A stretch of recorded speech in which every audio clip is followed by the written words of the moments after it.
guys, this is Time to Learn, and today we're going to be learning about ocean acidification. But before we get started on ocean acidification, we're going to be first learning about a couple of facts that will tell us really how important the ocean is.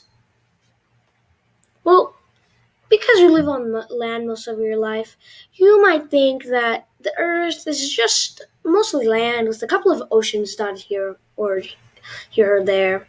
But if you can look on this globe, you can see there's a vast expanse of water everywhere. So now, the real question is, what are the facts? Is it mostly land or water?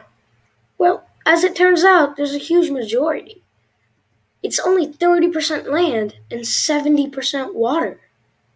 This means that whatever happens to the oceans is important to us. They take up 70% of space on the whole Earth, so it's important to us too. Alright, so now what are the real big questions? Like, what is ocean acidification in the first place?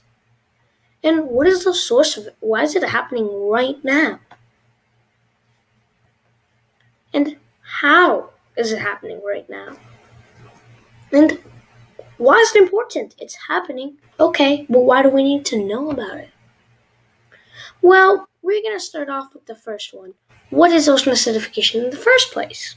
Well, it's an uptick in carbonic acid in the ocean, and this means that the pH levels are going to go down in the water in the ocean, and the acidic levels are going to go up.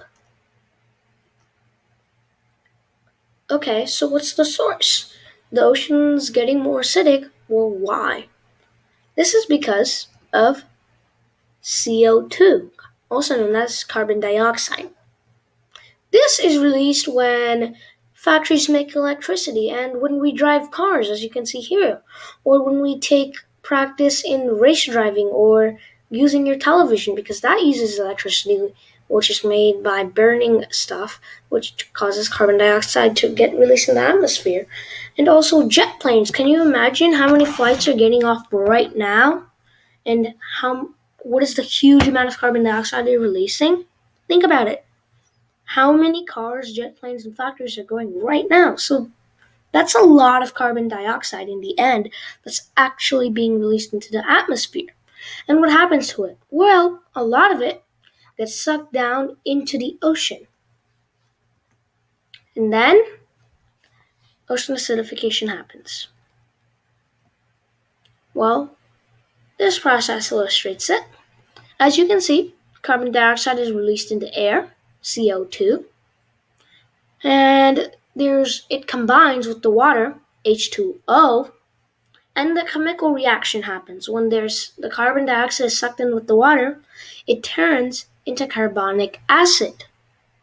It's a molecule that has all of these atoms together, and when it combines with the normal water in the ocean, it increases the acidic level and it decreases the pH level, as mentioned before.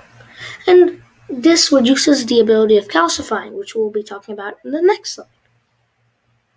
Calcifying is actually very important to the ecosystem.